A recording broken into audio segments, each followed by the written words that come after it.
And then for the presenters, please come Yana, Rana Fahira, Yosia Ismail, and Indah Triana.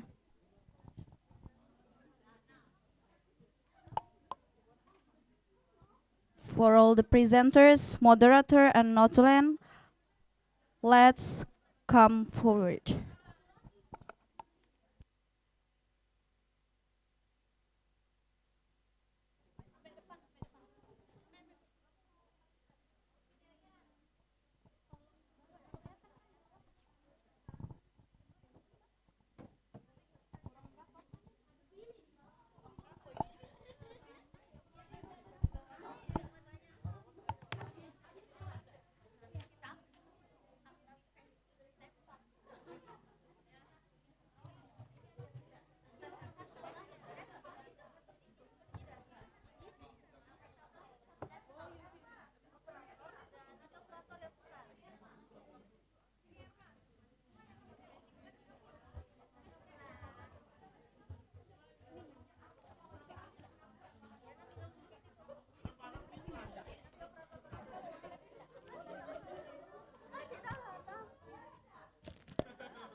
Alright. Assalamualaikum warahmatullahi wabarakatuh. Good afternoon, everyone. Now we are gonna start our second session of discussion today. I'm Debbie Dwi Juliani as the moderator, and here we have 4 presenters with us. The first one is Rana Fahira, who's gonna present about exploring the impact of English language course background on students speaking anxiety in junior high school.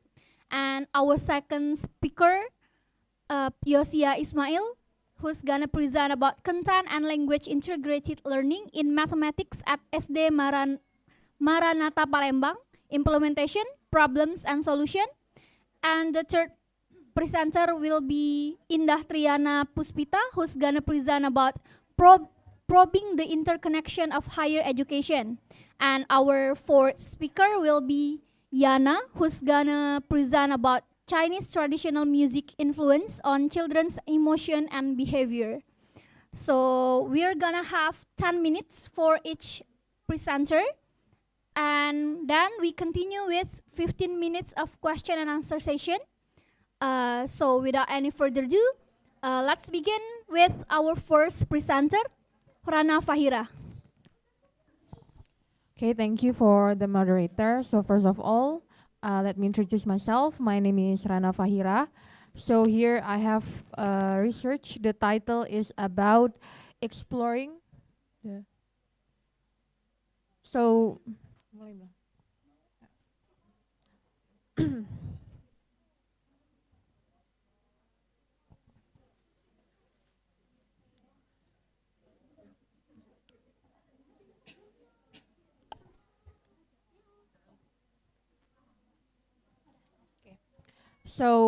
my research, the title is about exploring the impact of English language course background on students speaking anxiety in junior high school. So first, the next slide. So here I'm going to explain about the introduction, research methodology, finding and discussion, and the conclusion. So let's start with the introduction. So as we know, English play an essential role. So English play an important role, especially if we see in the real situation of educations. So right now, English has already become an international language. And if we see in the real situation of education, many students face a difficulty or find it difficult to have a conversation with other people. So that's what we call as speaking anxiety. So and as we know also that English language proficiency has increasingly importance in globalized world. So that means English is not only a subject in the curriculum, but also serve as a medium of instruction. So because of this, many of students prefer to take an English course to help them to study about English, to help them to learn English more. And then, as we know also that many students take an English course from an early age, from they are elementary school, junior high school, even when they are senior high school. But most of the students they start their English course from junior high school. So that's why I take the research in junior high school, because junior high school is a critical stage in educational journey, especially in learning English. And it's found also that many junior high school students face difficulty in speaking or having a conversation with other people. That's why this research try to explore whether the English language course background give impact to the speaking anxiety in students of junior high school. In junior high school, the research methodology. So actually, in my research, I conduct qualitative research, but for this conference, I prefer the literature review. So let's go on to the finding and discussion. Okay, so from this research, there are several things that I found. Like the first one is the teaching method. So we can see the impact of English language course background to students speaking anxiety from the teaching method, because in English language course they prefer interactive and communicative teaching method. That's why it gives a good impact to the students speaking anxiety. So they in the English course they often encourage students to to learn English. To practice speaking regularly. If we compare it to the school, which only focus on preparing the students for examination, so in English course, they focus on students how they can speak well in English. That's why the English course give a good impact to the students speaking anxiety. And then the next one, the curriculum design. So the content and the structure of the English language curriculum can significantly influence on students' comfort and levels in speaking. So in English course, it is found that they provide supportive atmosphere. So they encourage students to be active, to be more active, and then they mostly view a mistake. A mistake are viewed as a part of the learning process. So they don't judge the students because of their mistakes. So that's what we see from the English course. So they try to view a mistake only as a learning process, not as something that is negative from the students. And then in English course also, why it give a good impact to the speaking anxiety, because they like to have a peer interaction in the class. So they try to have a group. They try to give group activities, collaboration that can create an opportunity to the students to speak more, and also it can boost their confidence. And then the next one is the assessment practice.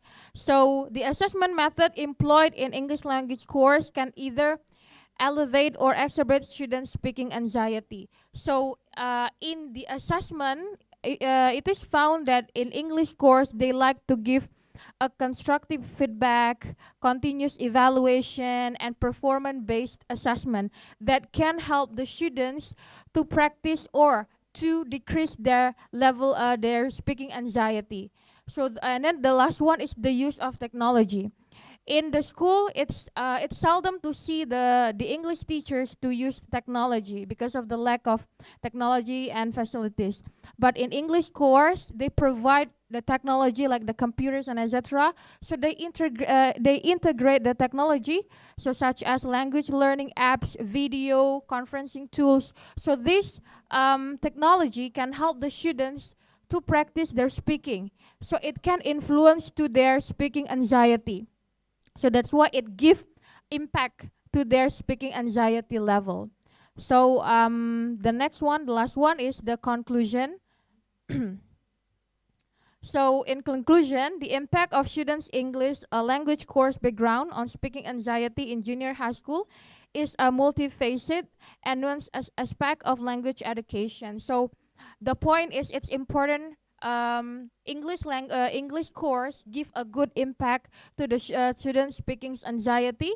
It helped the students to practice their speaking more, to make them actively participate in the class by using the good teaching methods, and then the effective, the good assessment, and then the technology that they use, and then also the English course also help the students to decrease their speaking anxiety. So they are not afraid anymore to speak because they feel that they are not judged by other people. I think that's all for my research. I go back it to the moderator. All right, thank you, Rana. So Rana found that English course have good impact on students' speaking anxiety. The English course implement the interactive teaching.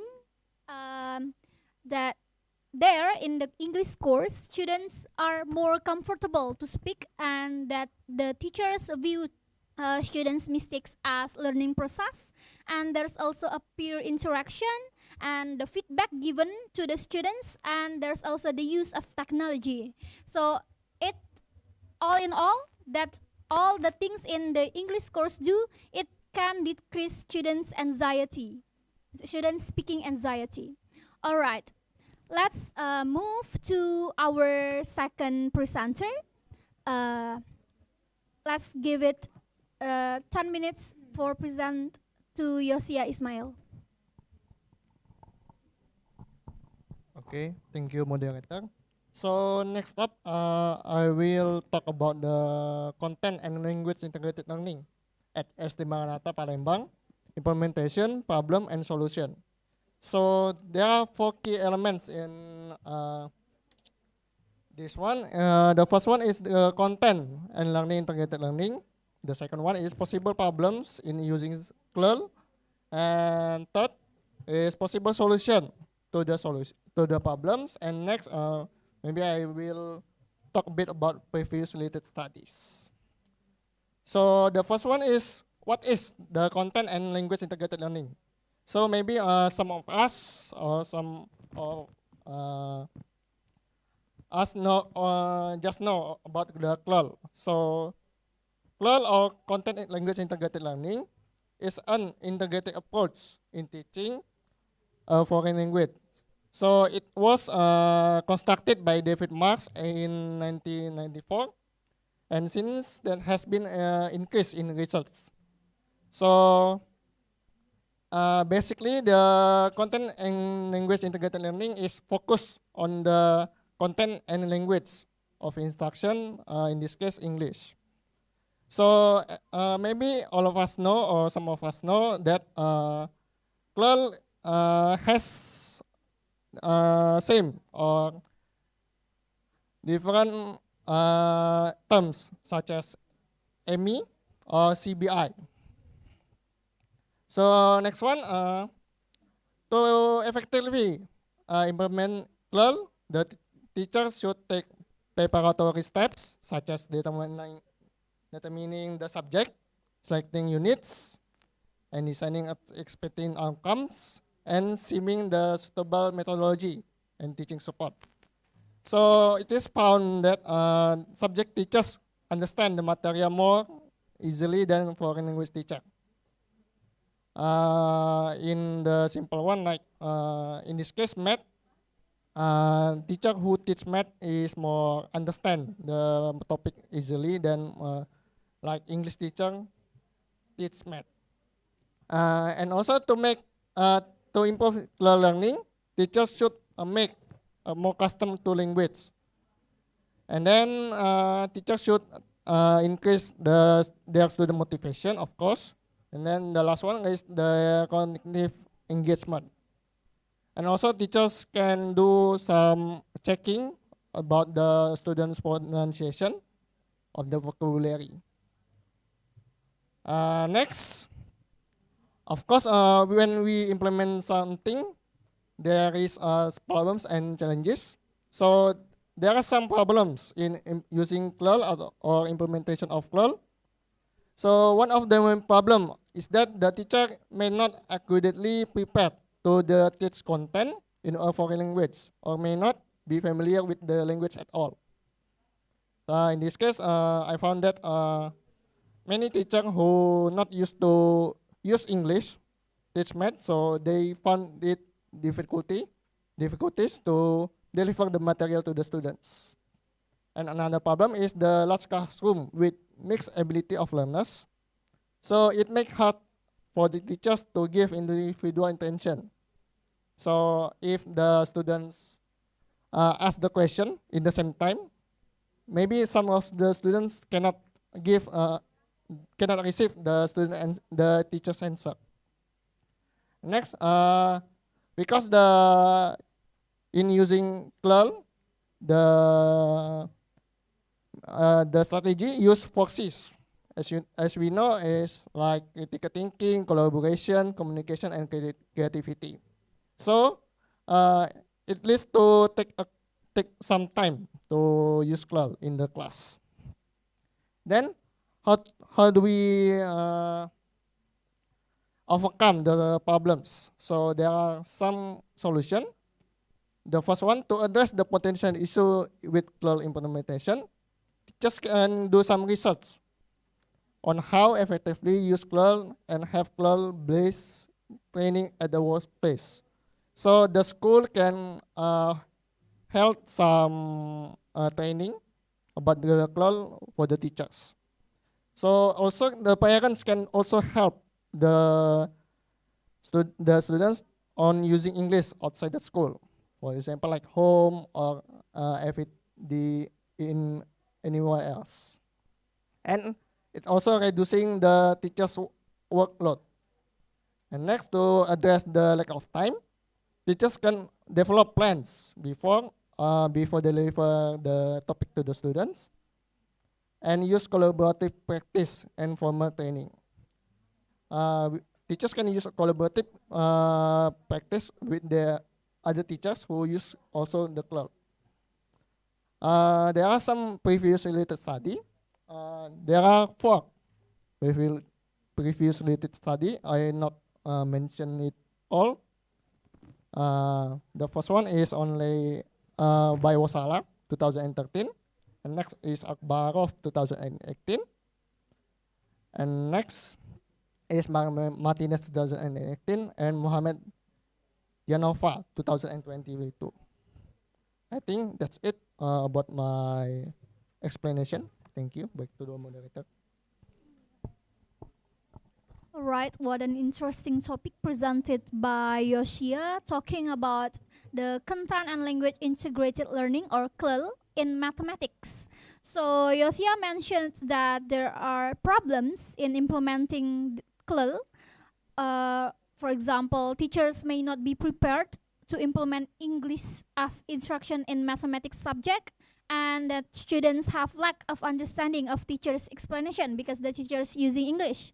And that he mentioned about the solution. So the teachers maybe have more training and may have developed teaching plans, and that the parents support also helped this CLL implementation at schools. All right, let's move to our third presenter, Indah Triana. Time is yours. Okay, thank you for the chance, moderator. Good afternoon, everyone. So today I would like to present about proving the interconnection of higher education internalization and English language practices. So the first one, I move to the introduction. So in this digital age, the world is becoming increasingly connected, and global citizen can be created through international education, which also make it is easier to engage people from different countries. Moreover, the process and result of higher education internalization are maximized in this internet era. And the phenomenon of internalization has arisen over the past 30 years, and this phenomenon also happened in Indonesia. Indonesia has experienced different reform agenda in recent decades, and internalization has emerged as one of the key determinants of how modern Indonesian higher education is being reconfigured. Furthermore, it is often referred to in conjunction with terms like world-class universities, international recognition, and global orientation. And universities are thought to play a significant impact in increasing a nation competitiveness level by being world-class and mentioned in the global ranking. Next. Internalization of higher education. So, 2003 revised the definition of internalization, described as the process of incorporating an international, multicultural, and global dimension into the purpose, function, or delivery of post-secondary education. So, the process of internalization itself includes a variety of programs that range from international student recruiting to students and staff exchange program, international teaching partnership, collaborative research partnership, and curricular internalization. Next, we move to English language practices. So, as part of the university language policy, the bilingual policy has been implemented in many Indonesian universities. For example, English is used alongside Indonesian as a medium of instruction in bilingual and international class programs. And English has become the international business, academic, technological, and communication lingua franca. Institutions frequently choose English as the primary language for documentation, user interface, and communication channel to facilitate internalization.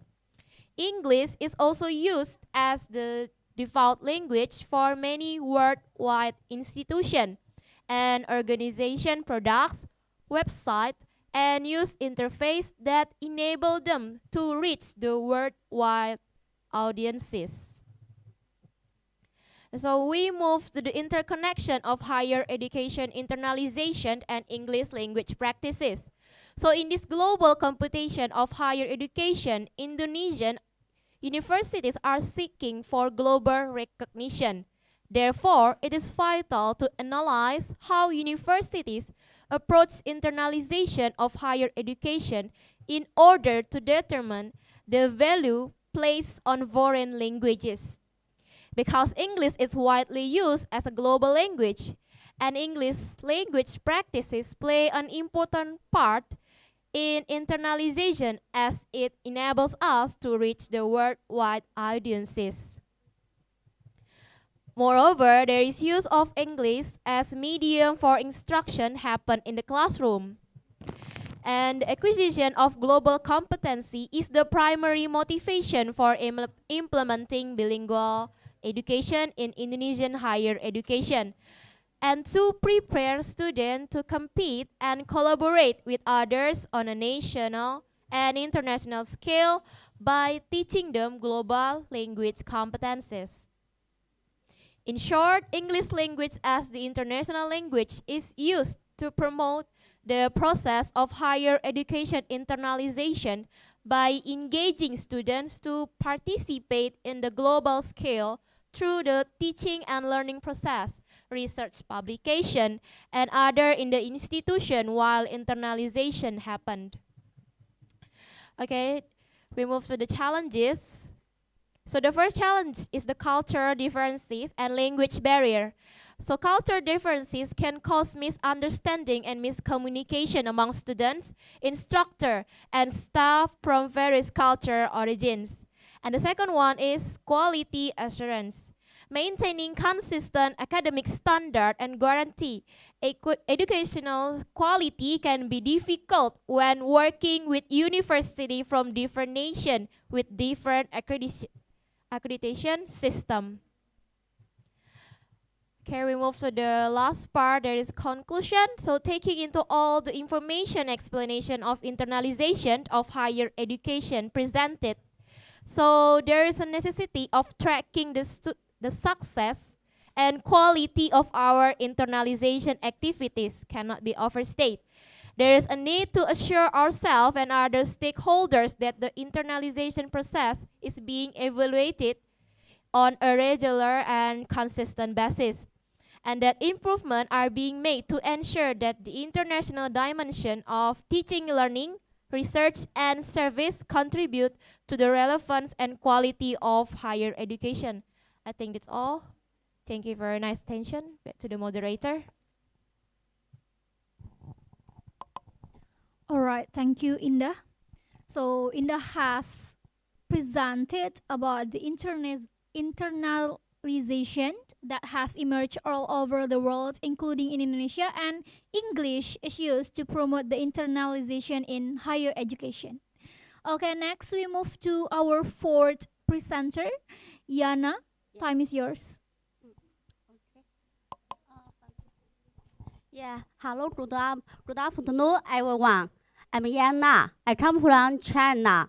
My major is Indonesia language. Today, the title of my article is Chinese Traditional Music Influence on Children's Emotion and Behavior. Firstly, background. In recent years, the research on music emotions has increased day by day, and the main focus is the research on the influence factors and brain mechanisms of individual emotions induced by music. Muslim and culture even believe that the value of music is to induce emotions. In addition, in real life, people are more concerned about the entertainment of music and like to be immersed in the positive emotions in the process of listening to music.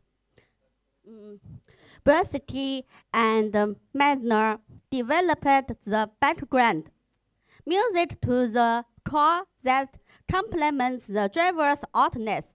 The track has a moderate tempo, good tempo, and rich melody, accompanied by complex and exquisite segmentation and lots of specific and obvious melody.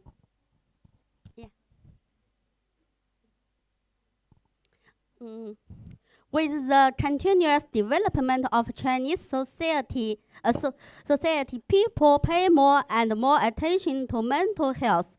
As one of the commonly used methods of psychotherapy, music therapy has received more and more attention. The creation and appreciation of music involves a series of cognitive and emotional processes, and emotion is the center of music appreciation. Music can interfere with individual emotions and change individual behaviors and habits.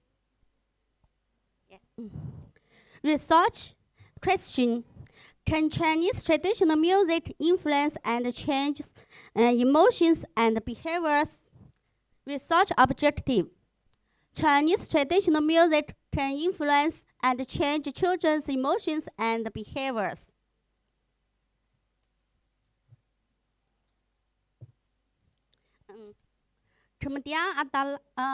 Then is definition of music therapy.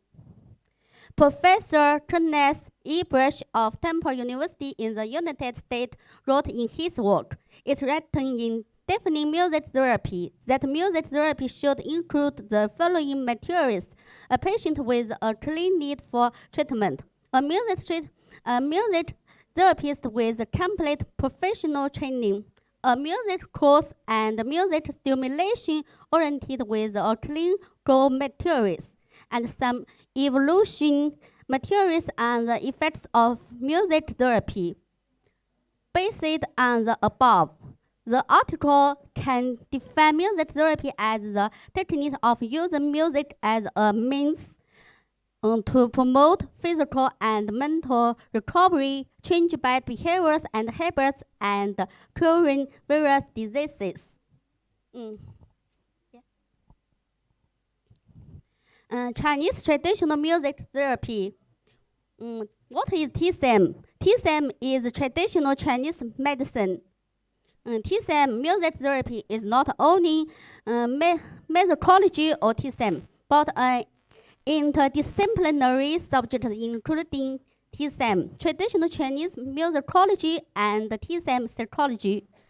TSM music therapy is based on TSM theories, combined with traditional Chinese music theories, referring to the theoretical methods of TSM psychology, using music as a means of experience, so as to achieve the purpose of health, diseases prevention, rehabilitation, health care.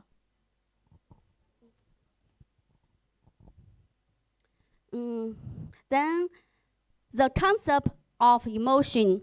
Emotion process includes three aspects: cognitive, affection, and intention. Firstly, the process of cognitive is the process of reflecting the qualities and attributes of objective things themselves and the connectings and relationship between them.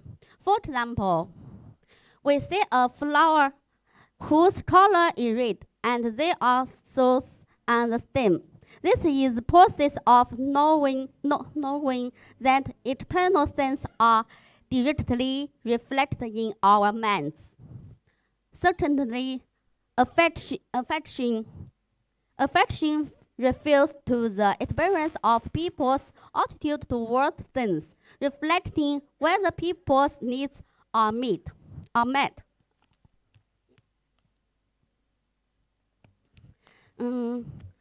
The last one is the intention. The intention process is the active aspect and self-regulation aspect of human cognitive activities. That is to say, this process is a process in which human beings use the knowledge formed during the cognitive process to transform the surrounding environment according to their own wishes and strive to achieve the established goals.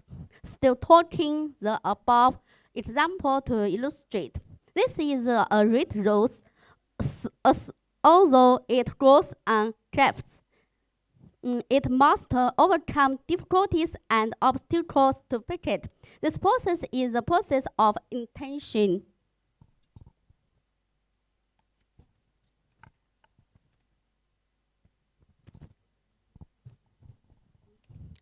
Experimental research process on the influence of music on emotion and behavior. Emotions are often connected with physical needs. When physical needs are met, there will be positive emotional experience. When physical needs are not met, such as hunger, thirst, and pain, there will be adverse negative emotions experience. Studies have shown that people's perception of sound is more closely and directly related to emotional response than perception of light. Because of this, music can more effectively and directly arouse emotion resonance than other art forms.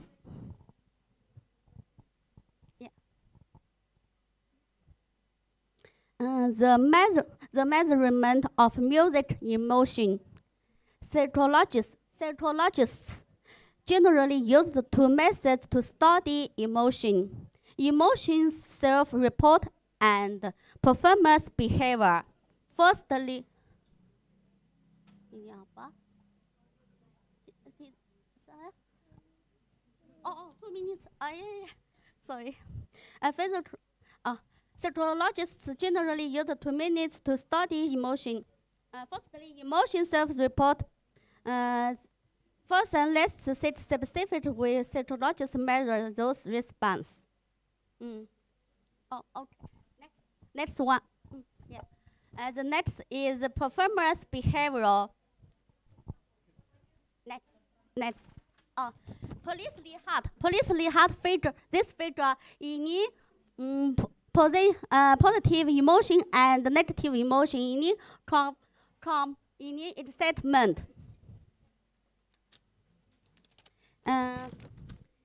The above figure summarizes the relationship between basic human emotions and basic characteristics of music, which can be said to be a universal formula for music expression in a sense. Okay, next one.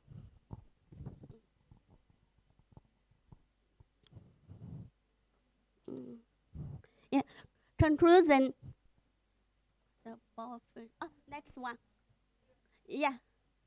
In recent years, the research on music emotions has been increasing and great progress has been made. But so literature research is found that the recent research results of music therapy are mostly theoretical research, and there is a lot of relevant. Okay, terima kasih. Thank you. All right, thank you, Yana. You may sit down. All right, Yana has presented about the Chinese traditional music influence on children's emotion and behavior. Okay, next we move to our question and answer session. For every participant, for all of the participants who want to ask the questions, you may raise your hands. All right,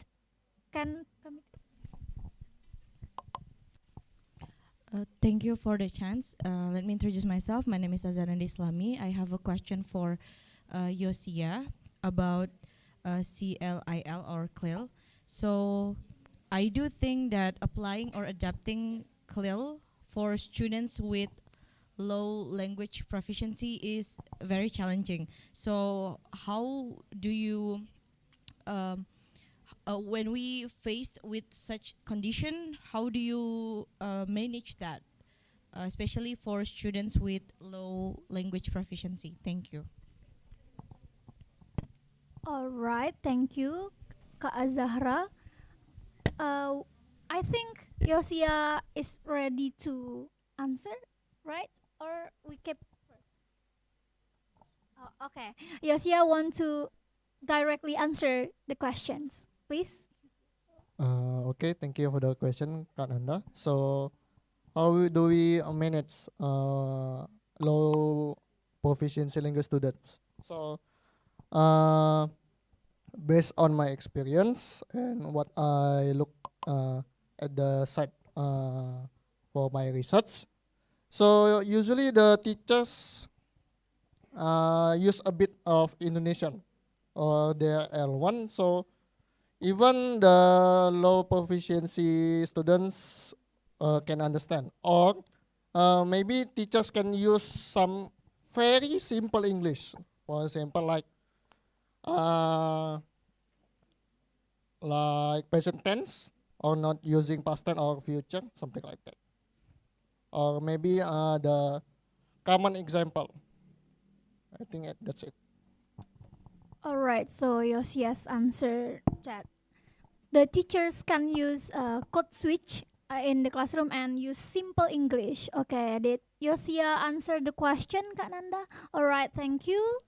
And please free for everyone to ask anything related to our discussions. For alright, I think from this side first.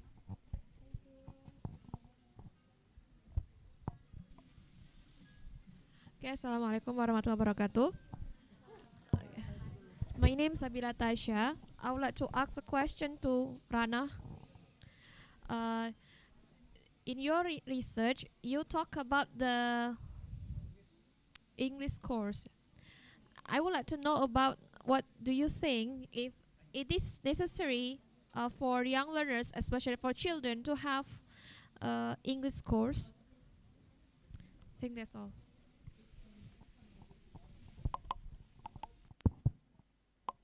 Okay, thank you, Nabil, for the great questions. So I think whether it is important or not, it depends on the situation.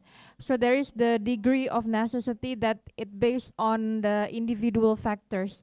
But in my opinion, as I have experience also, I think it's important for young learners, especially for children, to take an English course, because if they just depend on the school, which is only focused on make the student pass the examination. Not what I found in the school is that English teachers only focus on make the students pass the examination. They don't focus whether the students are good in speaking, writing, or no. So they don't care about that. They just focus on whether their students pass or not in the examination. So that's why I think it's important for us to make the child, I mean, as a parents, so we ask the children to take an English course, because in the English course, they focus on many skills of English. So like what I have explained before, the teaching methods that the English course use in school and that the English course and school use is different. English course more specific, especially in improving the student speaking anxiety. So I think it's important for children to take an English course to make their learn, or I mean to make they understand English more. I think that's for my answer. Did I answer your question? Okay, thank you, Nabil. Alright, that's the answer from Rana. So it is necessary for students to have English course to have more knowledge of English and more skills at the English course. Alright, I think we want to add more questions for our presenters. Alright. Okay.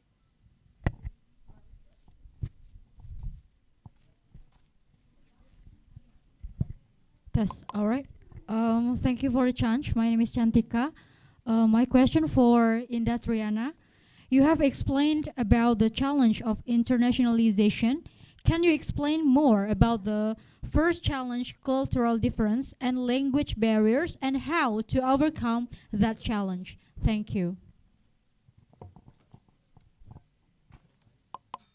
Alright, Chantika there asked about the challenge and the solution. Yes. Yes. The alright. challenge, cultural difference Okay. and language barriers. Alright, I think Indah will directly answer the questions. Yes. Okay. Thank you for your question. So I will try to answer that question first. So you asked about the challenge. So the culture differences and language barriers. So culture differences can cause misunderstanding and miscommunication among students, instructor, and staff from various cultural origins. So language challenges can also impact effective communication, academic achievement, and social integration. And intercultural competency and cultural awareness courses or workshops as a result must be included in language classes. Adapting English textbooks, team teaching faculty from partner school, and multilingual instruction may help students understand course material, participate in class, and perform well. Thank you, Chantika. Did I answer your question? Yes, thank you for the great explanation, Indah. You're welcome. Alright, thank you, presenter and Chantika. Do we still have any questions for our 4 presenters here?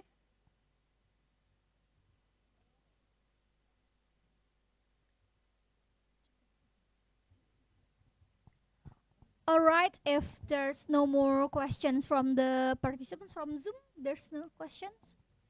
All right, we have discussed about 4 interesting topics in this session.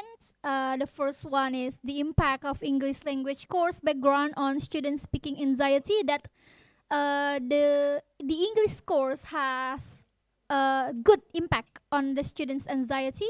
And then we discuss about the CLIL in mathematics and also the interconnection of higher education internalization. And we have discussed with Yana also the Chinese traditional music influence on children's emotion and behavior. I think I think enough, right, presenter? All right.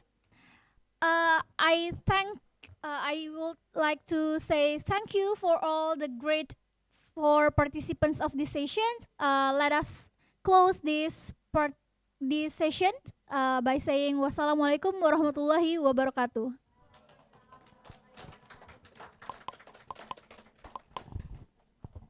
I give it back to MC.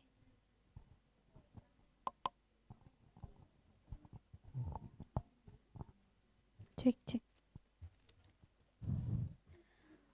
All right, thank you so much for all of the moderator and also for the Notulans and the presenters for the second session of discussion.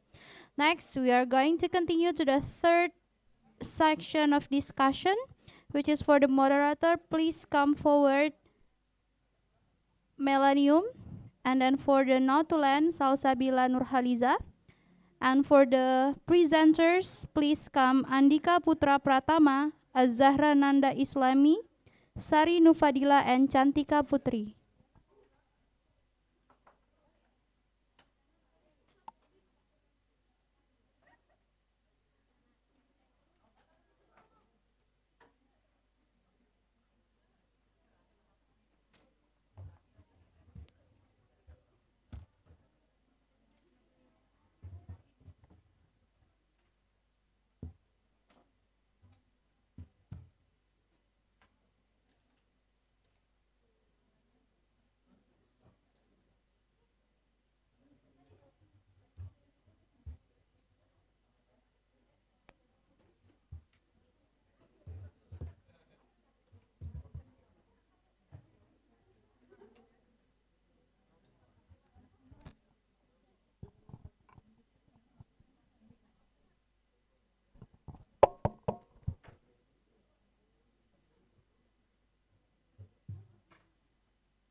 Cek. Oke, assalamualaikum warahmatullahi wabarakatuh. Okay, so ladies and gentlemen, so here we have our last session for today. That is the third session. Before that, let me introduce myself first. My name is Melanium, and I will be the moderator of this session for the last session. Okay, so without any further ado, for this session we have 4 presenters that will present their material. So the first one is Andika Putra Pratama. The second one is Az-Zahra Nanda Islami, Sari Nurfadila, and the last one is Cantika Putri. All right, so because of our limited time, let's go to our first presenter, that is Andika. But do not forget, you only have 10 minutes to present your material. Okay, time is yours. Thank you very much for the chance. So I'm going to tell about the experience of female school principals in secondary schools. Okay, for the first material is about the objectives itself. So this article discusses about the challenges women face in reaching leadership roles, especially as a school principal. And then this article also will talk about the obstacles that often continue after achieving the position. And then by sharing experiences and addressing these challenges, we can support more women in becoming successful school principals. For the research design for this discussion, I use a literature-based article, but for the research in real, I will use the qualitative research method.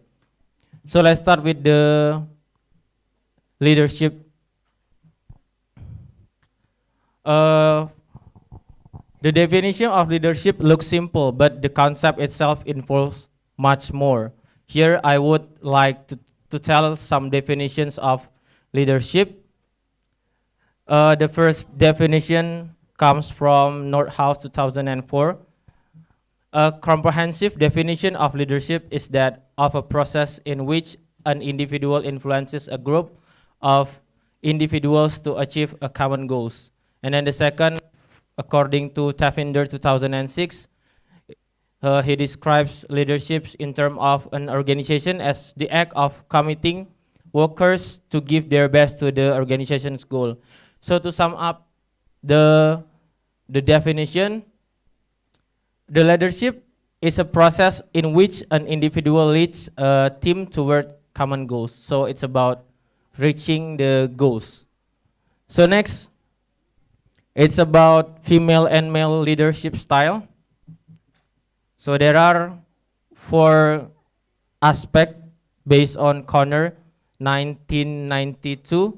The first one is female leadership style, and then interaction focus, male task orientation, decision making emphasize, and visibility and engagement. Let's start with the female leadership style. It means that female tends to choose a facilitative leadership style, allowing others to contribute by being delegated, supported, and prodded from behind. And then for interaction focus, female interact more frequently than male with instructors or teachers, with students, parents, non-parent community members, and etc. And then the third, male task orientations. Here, men often focus on more getting tasks done. They tend to lead by giving rewards for good work and applying penalties or punishment for performance that doesn't meet expectations. And then next is about male decisions making emphasize. Here, men often lead towards majority rule and care about the result. On the other hand, many women prefer collaborative decision making and value the process of working together. And then the last is about visibility and engagement.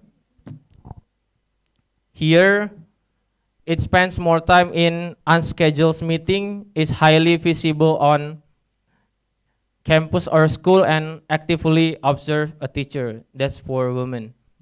So next slide is about female leadership problem.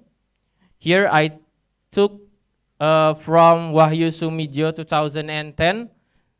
There are some problems that faced by female, especially female principals. The first one, public confidence in stereotypes. Here, strong social belief in traditional female's role hampers leadership potential. And then fear of male rivalry. Fears that female leadership may be perceived as a challenge to male authority. And then next is about doubt and confidence issues. Some females face internal struggles when doubt and confidence.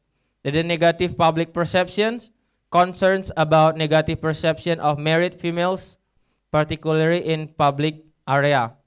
And then historical male dominance. It means that male dominance in historical and political context hinders female leadership. The next is myth of strong leadership. A prevailing myth that leaders must be strong, typically associated with males.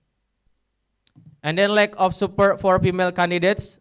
It is insufficient support for female candidates even from other females.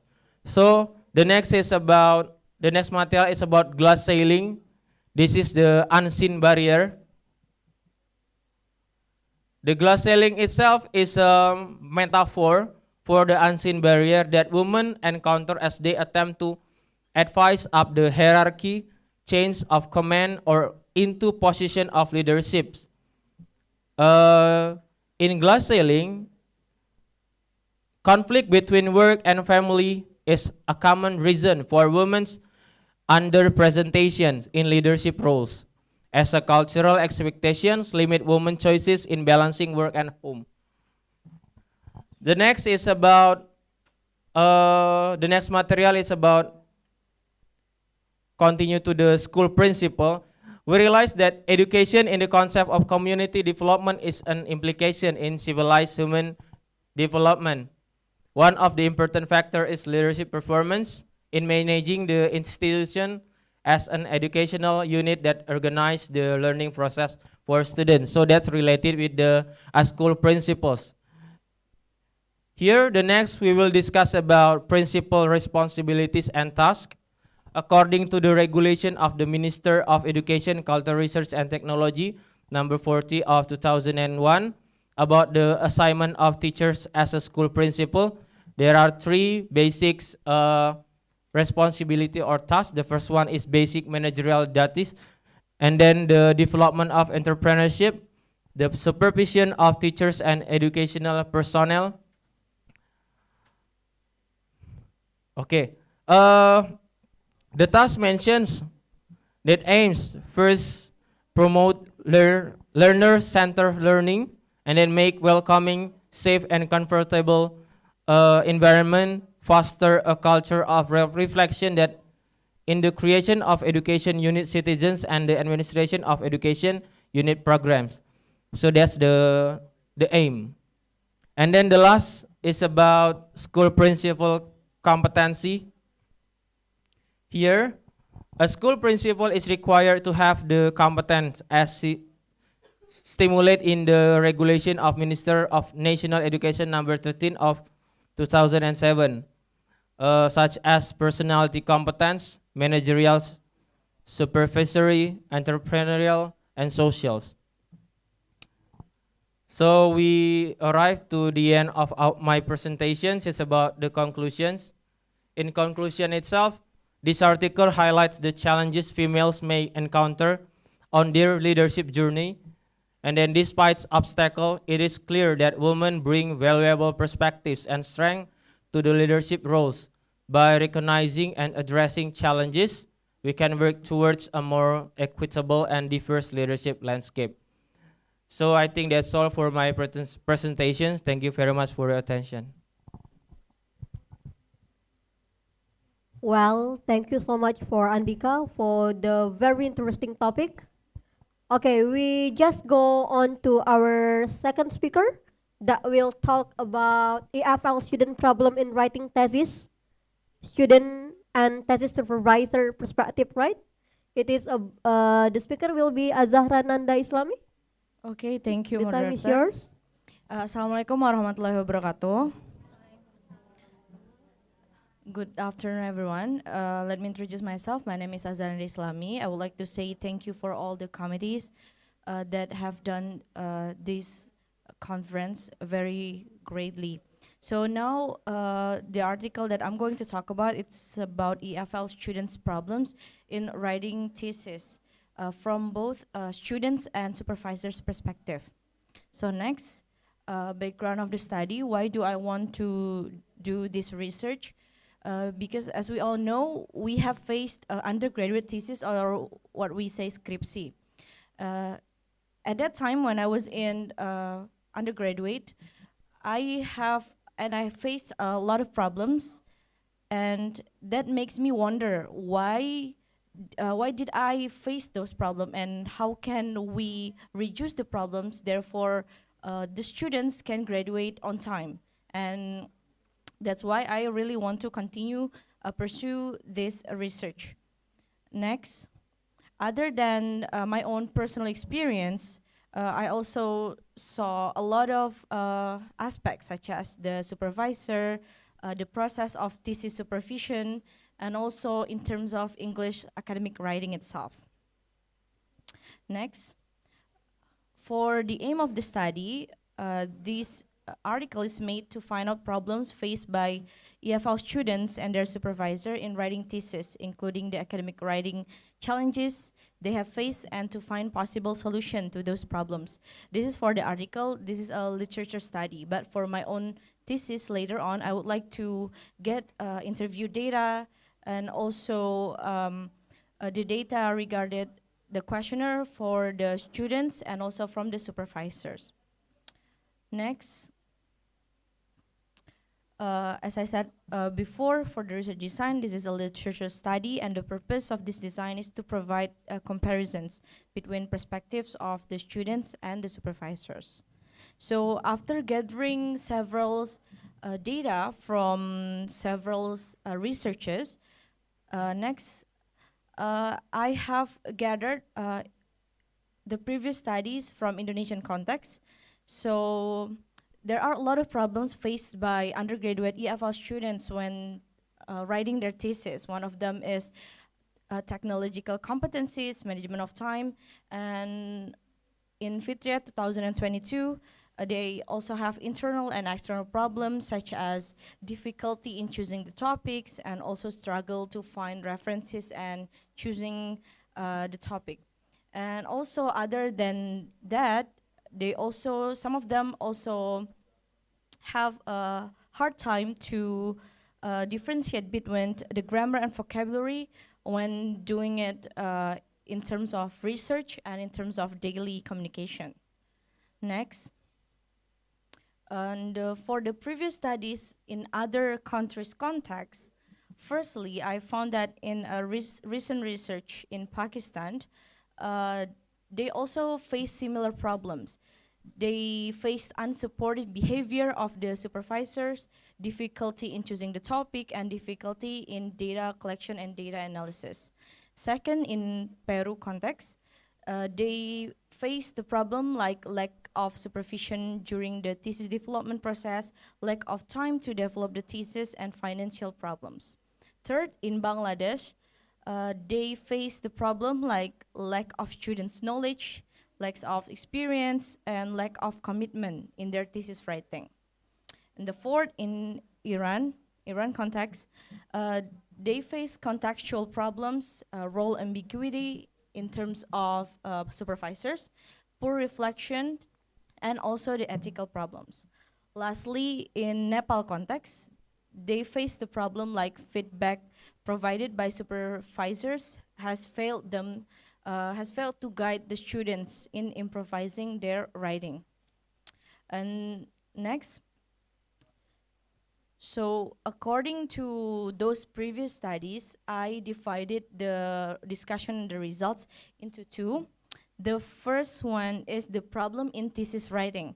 So the first problem is linguistic problems, such as grammar, vocabulary, and others. So for that problem, I think the best solution is that for the student internally, they have to learn by themselves, learn more about the grammar and vocabulary or linguistic aspect in terms of writing research.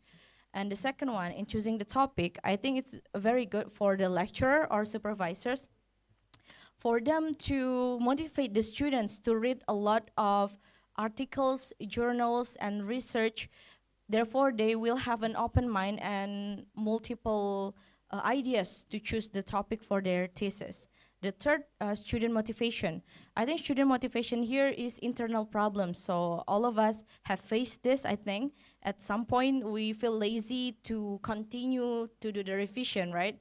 So for student motivation, it will absolutely come from ourselves. So we have to find the soul, I think. When you're writing, you have to find a topic that you're really interested on. And also, I think it's very beneficial for the lecturer or the supervisors to help the students to find that motivation.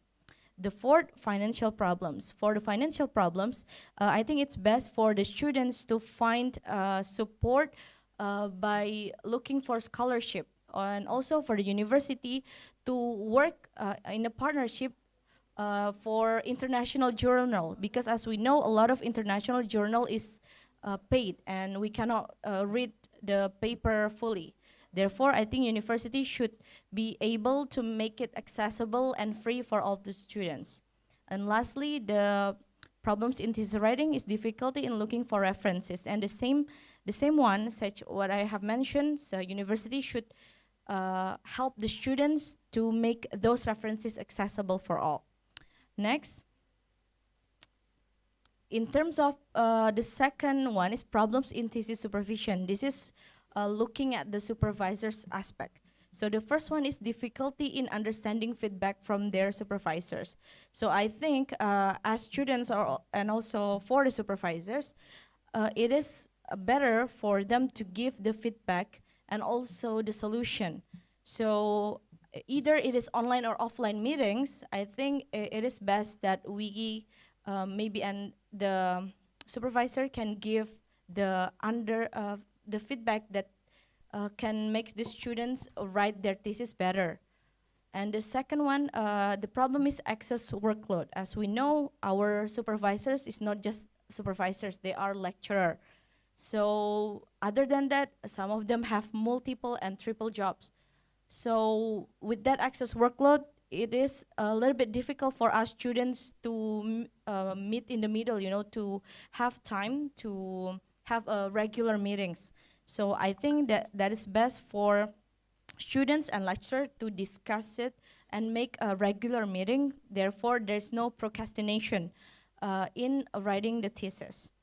And also, I've talked about the irregular meetings, and the last is lack of technological competencies. I think this is a very, I think it happens when the supervisors or the students are not from millennial or Gen Z.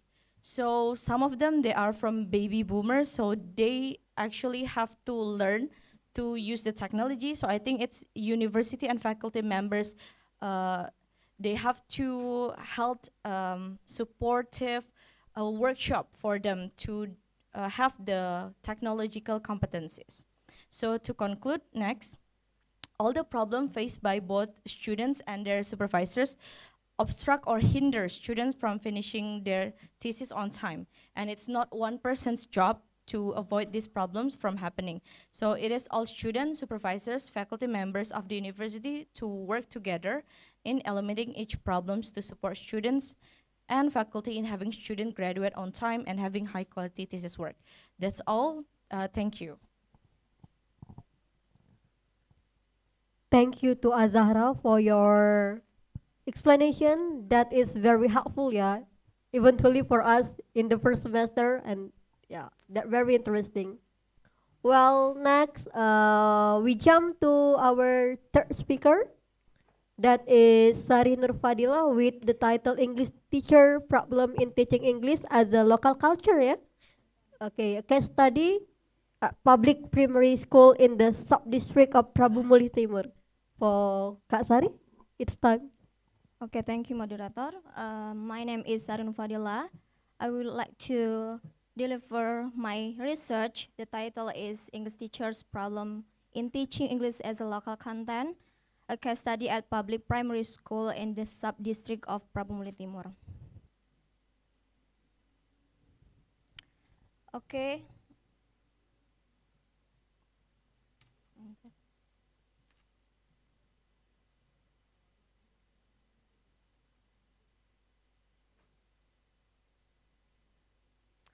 Okay, I will start from introduction.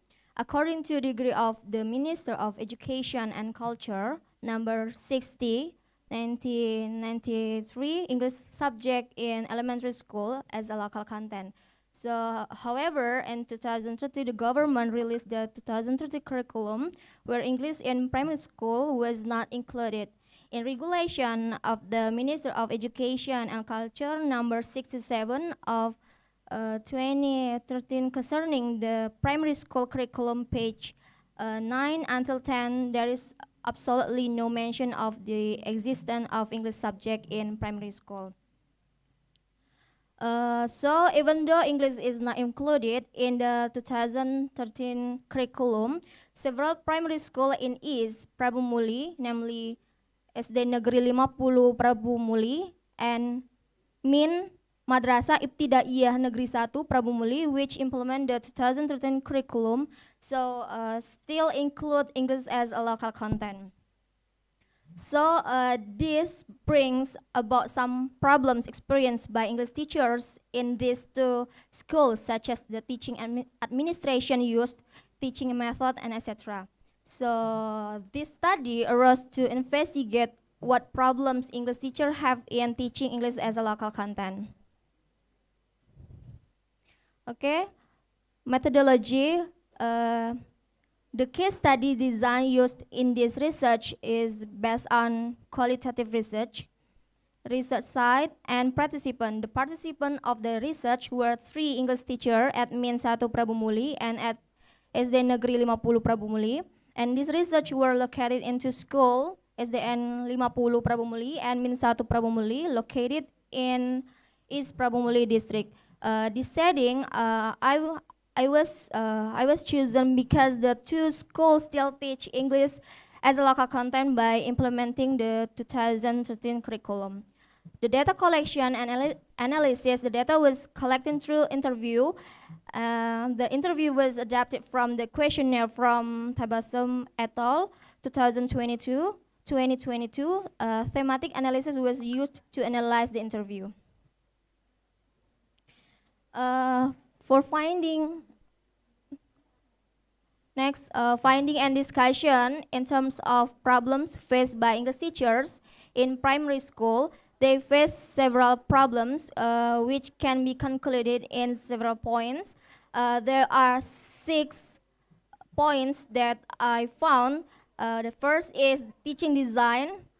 The second one, classroom management. And the third, the use of technology. The fourth, syllabus. The fifth, job loaded. And the last is time allocation. Okay, first is teaching design. I found from my interviewee, they said lack of understanding of the material in students, such as lack of vocabulary and pronunciation difficulty. And then for the class management, there was in class, there was almost all of them active, and there was even one class that was almost all passive students. So most of student who's especially in lower class, they still want to play, which made class condition unconducive. And then the use of technology.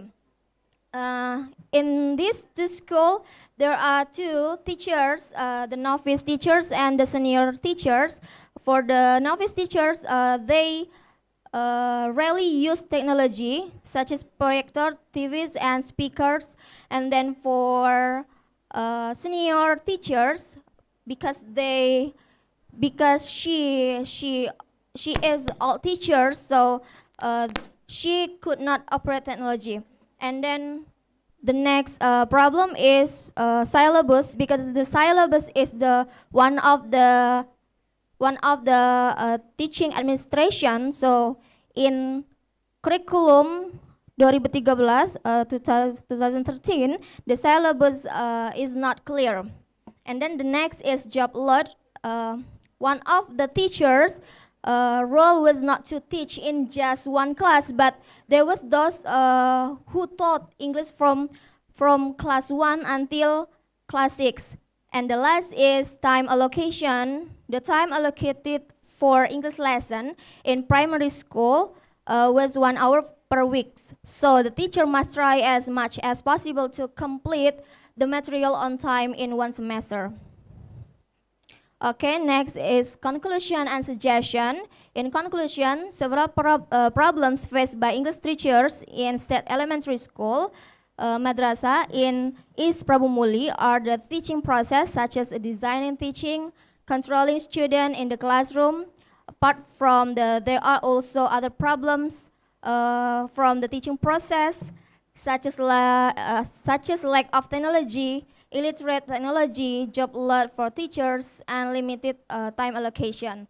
For the result of the research provided several suggestions for several parties.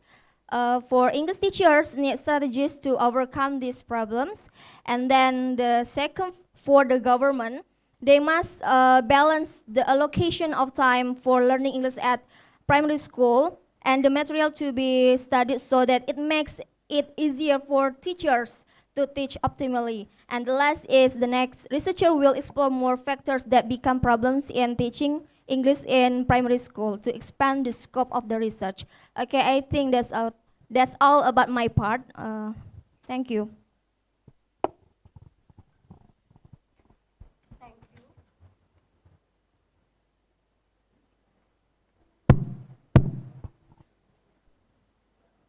Well, thank you for Kak Sari for tell us the teacher problem in teaching the local culture, especially in Prabu Mulih Timur ya.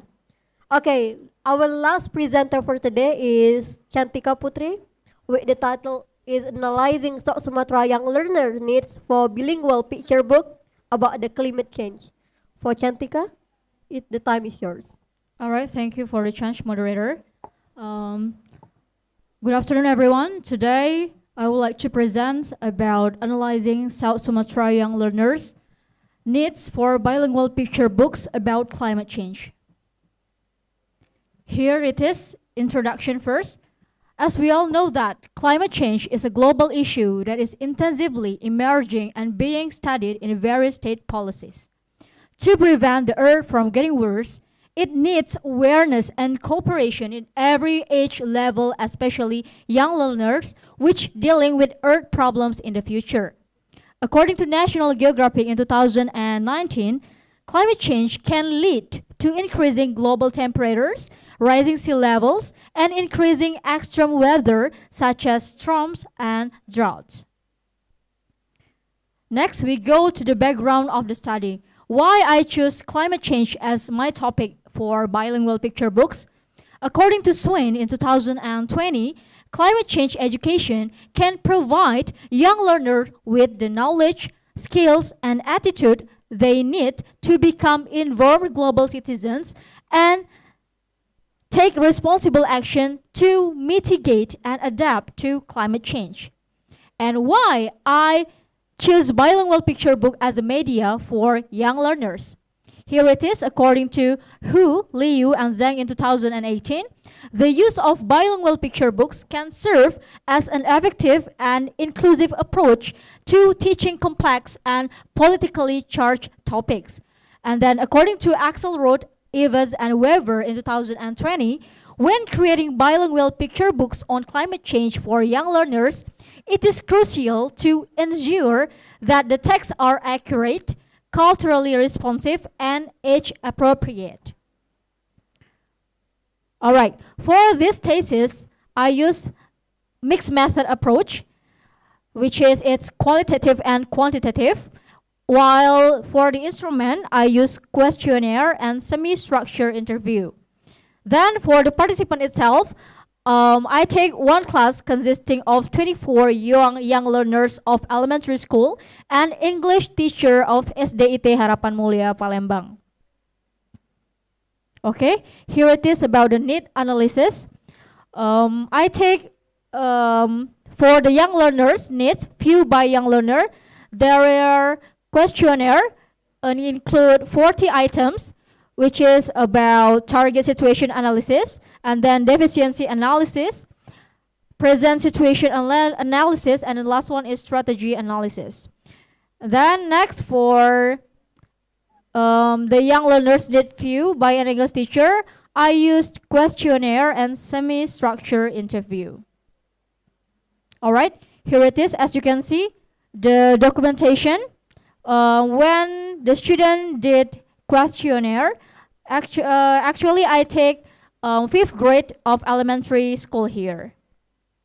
All right, based on the data obtained from questionnaire and semi-structured interview about young learners' need, there are some important points that I found.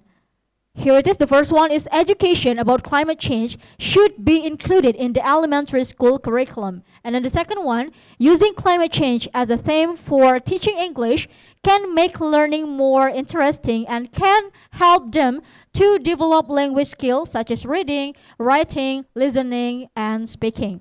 The next, teachers play an important role in shaping students' character so that they care about the impacts of climate change. And the next, elementary young learners need bilingual picture books as teaching materials about climate change. Based on the data, questionnaire, and semi-structure, I found that there is 95% young learners prefer to use bilingual picture books more than ordinary books. Well, next, fifth point is bilingual picture books can support the English language learning of young learners to be more productive. And then the last one, young learners' knowledge and understanding of climate change need to be improved through bilingual picture book. All right, we go to the last one. It's about conclusion. Based on the result of the study, it can be concluded that bilingual picture books on climate change is needed by the young learners of elementary high school. Developing climate change-based bilingual picture book is totally useful for improving their knowledge, which produce good impacts in implementation for their environment and sustainability. Besides that, bilingual picture books also develop their language skill, especially speaking, writing, listening, and reading. All right, I think that's all about my presentation. Thank you. Go back to the moderator.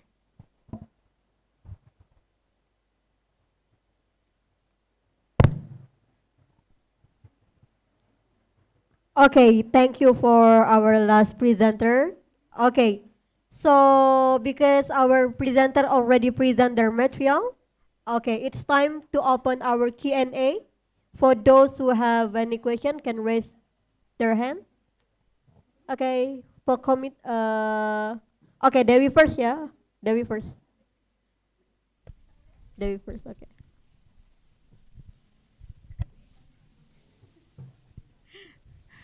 All right, good afternoon, everyone. My name is Dewi Nurhalis, and I would like to ask about to Kak Cantika Putri. As you mentioned just now that your participants is the 5th grade students. Yes. Yeah. So my question is, why do you choose the 5th grade students as your participants? And let me make sure first, how many classes in that grade? All right. Okay. I'm so sorry. That's my fault. For the class, it's 6th grade. 6th grade. I'm so sorry. In the presentation in 6th grade. Why I take 6th grade as my participant in this thesis? Because I would like to know about the student itself already learned about climate change, about EPAS, biology, while they were in 5th grade. So I think it will be good research if I already know the student has the knowledge about climate change that they learned before. My second question. Yes. How many classes in the 6th grade? Oh, in the 6th grade, there are 5 classes there. Yeah. So my next question is, what are your considerations to choose the class? Because if I'm not mistaken, you choose one class as your participant. Is it true? Right? Among these 5 classes. Yeah, actually, my participant, I would like to take 5 class in the 6th grade, but I consider to take 1 class because a limited time to make need analysis. Because when I take this data, my student has 2 classes that it's hard for me to take same schedule for them, because I have different schedule and they have different schedule. So it's hard for me to make a fixed time to get that data. Thank you. Is the presenter answer your question, Dewi? Yes, thank you. Okay. Let's move to the next one. Who wants? Okay. I think Erma ya. Okay. Okay, thank you for the chance. I would like to ask for the third presenters, Kak Dila.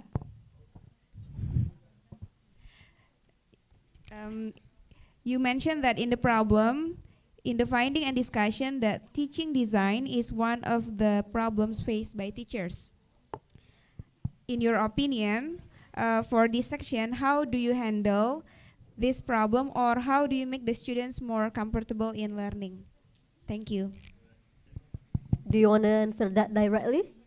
Yes. Okay. Okay, thank you for the question. Yes, teaching design, it might be challenging for teachers to create engaging, enjoyable lesson for their student, because ensuring student can follow the lesson is crucial.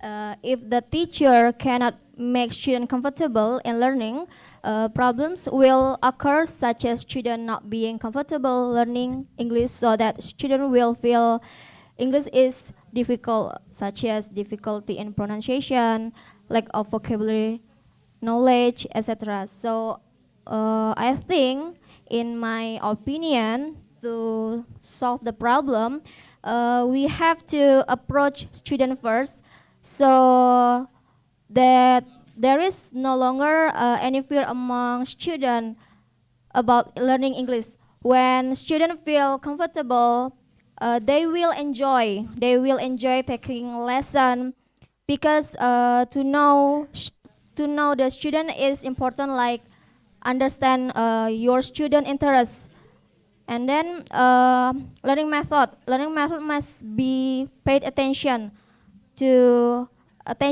For example, the lecture method must be avoided, because in primary school, students still want to play, especially in lower class. In lower class, so they get bored quickly when studying. So the teacher must be prepared and interesting learning method. Like every meeting, there is a game, or the way of explaining the material is changed by guessing picture maybe. So I think it's a good way for teaching design in primary school. Okay, Emma. Yes, it's very clear. Thank you. Okay, thank you. Well, okay. I think the black, yeah, the black veil, yeah. Sorry, I don't know your name. Okay, thank you for the chance. My name is Yundri Rahayu. I want to ask for the third presenter, Kak Dila. So I'm curious, because your research was conducted starting with the problem of English, which is still being studied in elementary school, right? So the question is, why do these two schools still use K13? Because we know that there is already an independent curriculum, and why are English subjects still being held? What about the other public school? Is it true that there is no English? Yeah, that's my question. Thank you. You got that question? Yes. Okay. Okay. Go on. Why do these two schools still use curriculum 2013, right? So actually, in this two school have done implement independent curriculum. So in that school, implement two curriculum that are K13 and then independent curriculum. So but that school still gradually implement independent curriculum.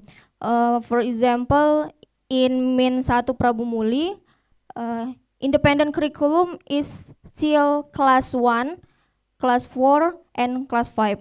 And then others still use K13. So why in that school still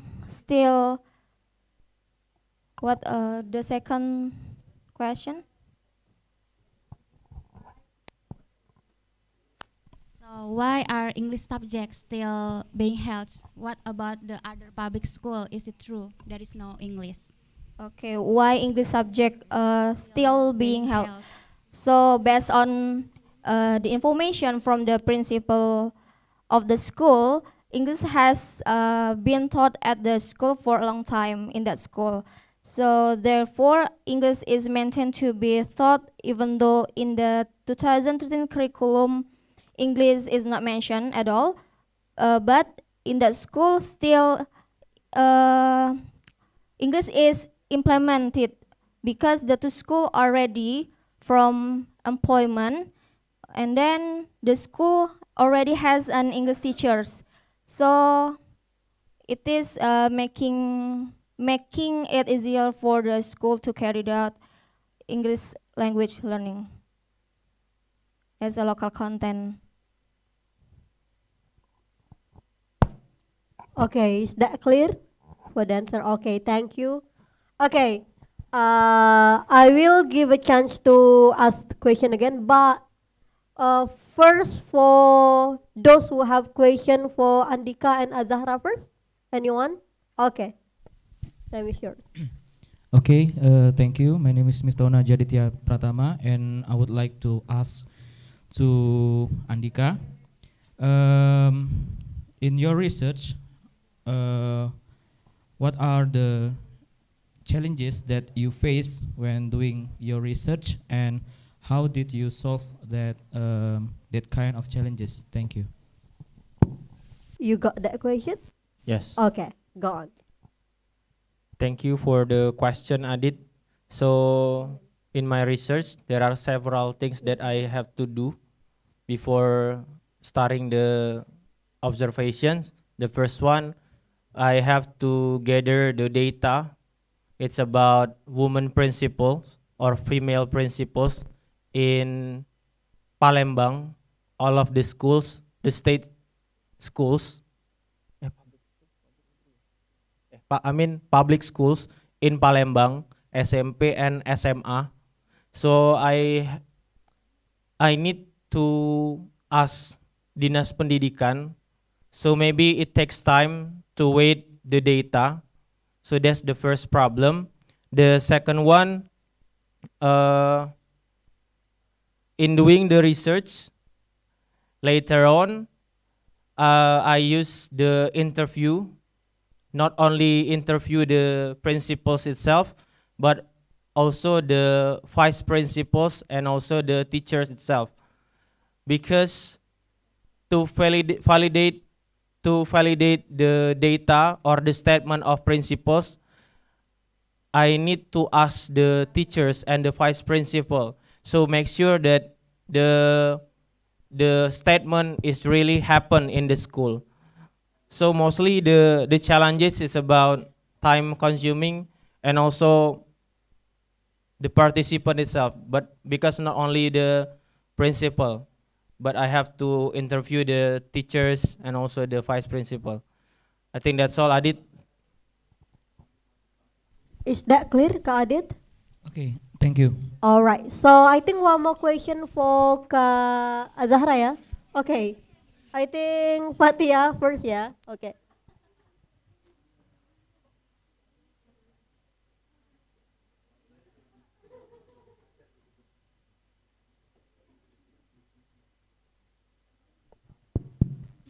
Okay, thank you, moderator. So I would like to ask to Azahra Nanda.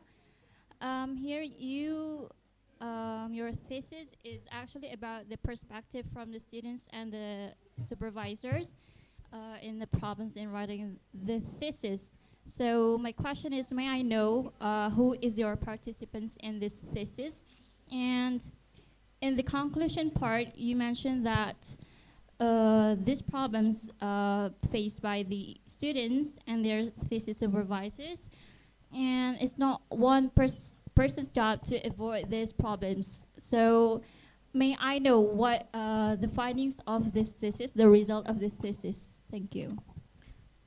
Okay, thank you for your question. So for the participants, because I'm still in the process of doing this research, so I'm not there yet to gather the data. So my plan is that I will gather the data from the undergraduate student in Trija University, especially in English department, since they are using English language to write their thesis. Because I'm looking at academic writing aspects as well. And for, what was the other question? Oh, yeah, for the findings, because this is literature study, so I was making a conclusion based on the other researches that have done. So for my own, I have not yet have my own conclusion. Thank you.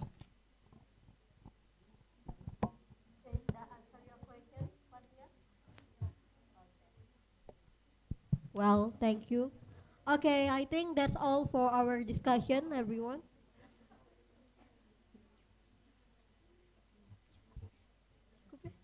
Okay. Yeah. Right. That's all for the discussion for the last session. So I'm going to conclude what we have discussed for this session. So from Ka Andika part, he has given us a valuable insight into the experience of female school, the principal in secondary school, the challenge, and also the importance of recognizing and addressing the gender-specific dynamic, and also in the secondary school, yeah.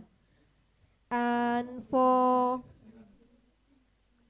Ka Azahra, he has provided a deep about the challenges that faced by EFL student in thesis writing, considering both of their perspective and those of their supervisor. And for Kak Sari Nurfadila, it is about the case study that highlight the challenge of the English teacher encounter in integrating the local culture into their lesson, especially in Prabu Muli. So, and for the last part is about Kak Chantika part is about the gain a deeper understanding of Sumatra young learners' need regarding the bilingual picture book on the climate change. Okay, thank you for your attention. I'm so sorry if we have so many mistakes in this part, and thank you so much for our presenters today. Lastly, we say wassalamualaikum warahmatullahi wabarakatuh.